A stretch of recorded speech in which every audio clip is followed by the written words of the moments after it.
क्या अतरौलिया में इस बार बदलने वाला है सियासी समीकरण? जी हां, सपा के गढ़ में सुभाषपा ने भरी ऐसी हुंकार कि मंच से लेकर जनता के बीच तक बदलाव के दाव गूंजने लगे। ओम प्रकाश राजभर ने अतरौलिया में सपा के गढ़ को बदलने का दावा किया। अरुण राजभर ने जनता से कहा कि यहां बदलाव होने से कोई रोक नहीं सकता और अब सुभाषपा के प्रदेश महासचिव डॉक्टर घनश्याम विश्वकर्मा ने आगामी चुनाव को लेकर बड़ा दावा कर दिया है। आखिर अतरौलिया में सुभाषपा के मंच से क्या क्या कहा गया और क्यों आगामी चुनाव को लेकर अभी से गरमाने लगी है सियासत? देखिए हमारे संवाददाता विजय की पूरी रिपोर्ट। आजमगढ़ के अतरौलिया में सुभाषपा के सामाजिक समरसता कार्यकर्ता सम्मेलन में पार्टी ने आगामी चुनाव को लेकर अपना दमखम दिखाया। हैदपुर स्थित रॉयल मैरिज हॉल में आयोजित कार्यक्रम में बड़ी संख्या के कार्यकर्ता और पदाधिकारी मौजूद रहे। मुख्य अतिथि सुभाषपा के राष्ट्रीय अध्यक्ष और पंचायती राज मंत्री ओम प्रकाश राजभर ने कहा कि पार्टी सभी जातियों और वर्गों को साथ लेकर चलने में विश्वास रखती है। उन्होंने अतरौलिया को सपा का गढ़ बताते हुए कहा कि अब आजमगढ़ को सभी जातियों का घर बनाया जाएगा।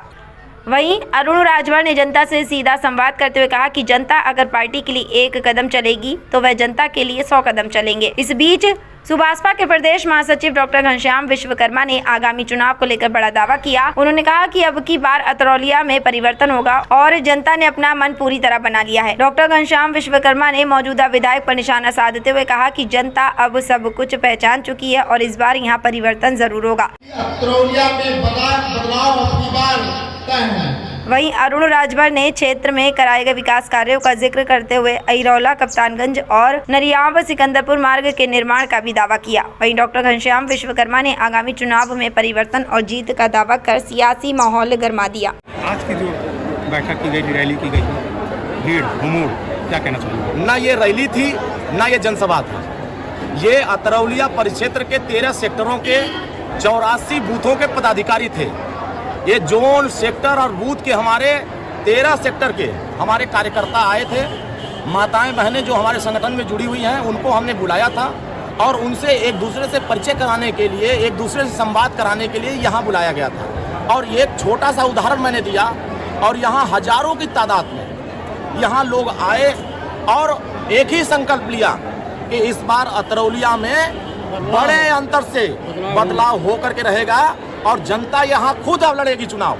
अरुण राजभर कुछ नहीं करना है। अरुण राजभर तो लोगों के बीच में काम कर ही रहे हैं, लोगों के दुख में जा रहे हैं, सुख में जा रहे हैं। जब मैं जाता हूँ गांव में तो लोग कहते हैं कि 40 साल बाद आप हमारे गांव में पहली बार कोई नेता आया है जो हमारे दर्द को सुना। मैं कल गया था, मुझे बड़ा आश्चर्य हुआ।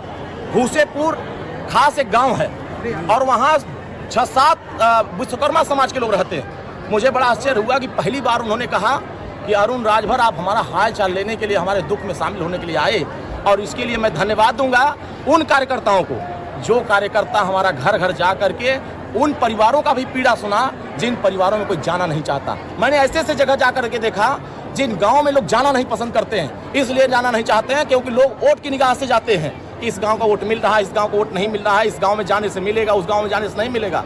तो मैंने कहा कि इस बंधन को तोड़ने का काम अरुण राजभर करेगा। कोई भी गांव होगा, कोई भी जाति धर्म के लोग होंगे, कहीं भी अगर दुखी और पीड़ित और प्रताड़ित होंगे तो उस गांव में अरुण राजभर जरूर जाएगा और उनके इंसाफ की लड़ाई को आगे बढ़ाएगा और उनको न्याय दिलाने का काम करेगा। और उसी कड़ी में ये हमारे कार्यकर्ता साथी आज यहाँ आकर के हमारे हौसले को बढ़ाने का काम किया, हमारे मनोबल को बढ़ाने का काम किया और हमें ऊर्जा देने का काम किया। और इसी ऊर्जा के साथ आने वाले समयों में हर गांव में मैं जाऊंगा। अभी तो दूसरा कार्यक्रम तय हो रहा है। अभी तो ये अतरौलिया पर क्षेत्र का था, अब मदिया पर क्षेत्र होगा, फिर अहिरौला होगा, फिर कौड़िया होगा, फिर उधर कोयलसा होगा। ऐसे हम लोग अलग अलग परिक्षेत्रों का कार्यक्रम करते 5 कार्यक्रम हम करेंगे। अब 5 कार्यक्रम करते करते जो लोग बकरी मरने पर नहीं आते थे आज उनको भी मजबूर कर दिया कि आप भी गांव में आइए और जनता की समस्या को सुनिए। अतरौलिया परिक्षेत्र में जितने भी महिलाएं पुरुष आए थे, हम लोग देखे हैं तो उनका भी फूल से बौछार करके स्वागत किया गया। ये हमारे कार्यकर्ताओं का अभिनंदन, स्वागत। हमारे कार्यकर्ता अपने से स्वतः हमारे कार्यकर्ता अपने कार्यकर्ताओं का अभिनंदन फूल वर्षा करके कर रहे हैं। ये पहली बार इस गार्डन में, रॉयल गार्डन हॉल में, ये पहली बार इन सभी कार्यकर्ताओं को यह महसूस हो रहा होगा कि 40 साल की राजनीति में पहली बार मेरे ऊपर भी फूल की वर्षा हो रही है। अब गांव में भी विकास की वर्षा की शुरुआत हो गई है।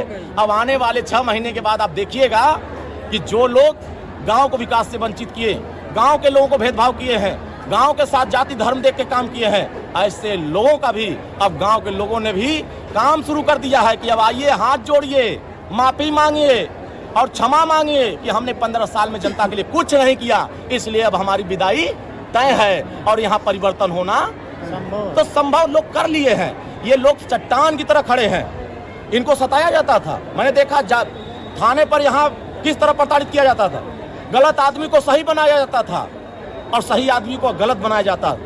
कोई प्रधानी चुनाव लड़ना चाहे, कोई बीडीसी लड़ना चाहे, अगर वो 5 वोट से जीत जाता था तो 50 वोट से हरा दिया जाता था। इस तरह की राजनीति यहाँ होती थी। अगर कोई कार्यकर्ता राजनीति करना चाहता था तो उसको भी राजनीति से अंदर कर लिया जाता कि नहीं राजनीति कर सकते, धमकाया जाता, डराया जाता था और कट्टा के नोक से उसके हौसले को कमजोर किया जाता था। जब से मैं आया हूँ, कट्टा दिखाने वाले लोग बिल में घुस गए हैं और कार्यकर्ताओं का हौसला और गांव की जनता का हौसला इतना बुलंद है कि उन लोगों को महसूस हो रहा है कि जो अराजकता, जो गुंडागर्दी इस अतरौलिया विधानसभा में चरम पर थी, उसको समाप्त करने का काम माननीय ओम प्रकाश राजभर ने किया। अतरौलिया विधानसभा में समिति रैली कहाँ कहाँ होनी है? अभी यही 85 बूथ की रैली थी, इसमें जिस तरीके से लोगों को बुलाया गया था, क्या बाहरी थे कि यही 85 बूथों के थे? इसके बारे में मैंने पत्रकार भाइयों के सामने मैंने हाथ उठवाया, क्योंकि ये सवाल विरोधी पूछेगा कि इनको पैसा दिया गया है, इनको खाना दिया गया है, लालच दिया गया है, धोखा दिया गया है, इसलिए ये लोग गाजीपुर से आए, ये बलिया से आए हैं, बनारस से आए हैं, ये गोरखपुर से आए हैं। ये बयान, ये झूठ बोलने का काम विरोधी करेगा। मैंने यहाँ हाथ उठवा करके आप सभी लोगों के सामने दिखाया कि ना तो उनको पैसा दिया गया, ना तो उनको लालच दिया गया। उन्होंने अपना संकल्प लिया है, अपने भविष्य के परिवर्तन का जो संकल्प लिया है, अपने विकास का संकल्प लिया है, उस संकल्प को सिद्धि तक पहुंचाने के लिए स्वतः लोग अपनी गाड़ी में बैठ करके यहाँ चल करके आए।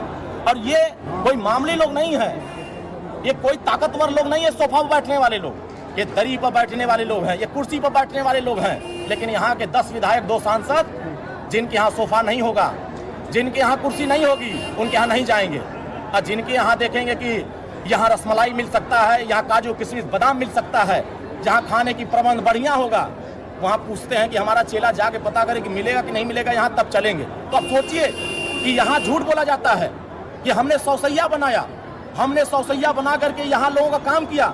अरे सौसैया तो आपके पिताजी ने बनाया, लेकिन अगर उसको भी संचालित करने का काम किसी ने किया तो उत्तर प्रदेश की माननीय योगी आदित्यनाथ की सरकार ने 2017 के बाद से किया। सारी सुविधाएं वहाँ उपलब्ध कराया और आपने वहाँ एजेंट बनाया, अस्पताल के अंदर और अस्पताल के बाहर, चाहे पैथोलॉजी हो, चाहे मेडिकल वाले हों। मेडिकल अगर 1500 खुला होगा अतरौलिया के वहाँ अस्पताल के सामने, चाहे वहाँ पैथोलॉजी खुला होगा 15 ठो, तो 10 ठो समाजवादी पार्टी माननीय विधायक के एजेंट लोगों का होगा। और वो एजेंट लोग यही करते हैं कि गरीबों से खून चूसते हैं कि जो काम फ्री में होना है, जो काम 50 रुपया में होना है, जो काम 100 रुपया में होना है, वो 2000 रुपया वसूली करके वो वहाँ भी पहुँचाते हैं और अस्पताल के अंदर भी देते हैं और फिर ये काम लोग कराते हैं। तो मैंने पता किया कि यहाँ इस तरह का एजेंटगिरी लोग करते हैं। आने वाले समय में एक भी एजेंट नहीं बचेगा, सबका इलाज इसी अतरौलिया में होगा और सभी लोगों को जो गलत करेगा उसके साथ गलत होगा, जो गरीबों के साथ सताएगा उसके साथ कानूनी कार्रवाई की जाएगी। अगली समिति रैली कहाँ होगी और कितने बूथों पे? मदियापार परिक्षेत्र में हमारे 53 बूथों का कार्यक्रम निर्धारित होगा। अभी डेट नहीं निश्चित है, लेकिन कार्यक्रम प्रस्तावित किया जाएगा। आज के कार्यक्रम के लिए मैं सभी कार्यकर्ताओं को बधाई दूंगा, शुभकामनाएं दूंगा कि आप अपनी ऊर्जा, अपनी ताकत इसी तरह बनाए रहें। दुश्मन कहेगा कि हमने विकास किया तो उसके विकास को भी आप नरियाव सिकंदरपुर मार्ग दिखाकर कराइएगा। आप विकास की बात होगी तो हिरौला कप्तानगंज मार्ग का विकास दिखाइएगा। विकास की बात होगी तो देहुला में 1 किलोमीटर नाली की बात दिखाइएगा, भुड़कुड़ा में आरसीसी की बात दिखाइएगा, एदिलपुर में दिखाइएगा, सूखीपुर में दिखाइएगा। तमाम हमारे गाँव है। मैंने 31-32 गाँव में मैंने नाली बनवाया, 57 गाँव में आरसीसी बनवाया, 157 गाँव में हमने प्रस्ताव पास कराया जो गाँव की जनता ने दिया है, कार्यकर्ताओं ने दिया है। माननीय विधायक और सांसद मिल करके हमारा टेंडर भी कैंसिल कराते हैं और उसमें उनको कमीशन नहीं मिलता है, तो कहते हैं कि ओम प्रकाश राजभर का टेंडर अगर हो जाएगा तो मेरे वोट में बिखराव हो जाएगा। जो वोट बिखरने की चिंता करते हैं, अरुण राजभर भी ऐसे लोगों का भी पहचान कर रहे हैं कि आप अपना जो ठेकेदार फर्जी कागज लगा करके टेंडर कैंसिल कराते हो और गाँव का विकास में बाधक बनते हो। आने वाले समय में यहाँ की जनता आपको बांध करके, बंधक बना करके आपके घर भेज देगी, दोबारा आपको अवसर देने का काम नहीं करेगी।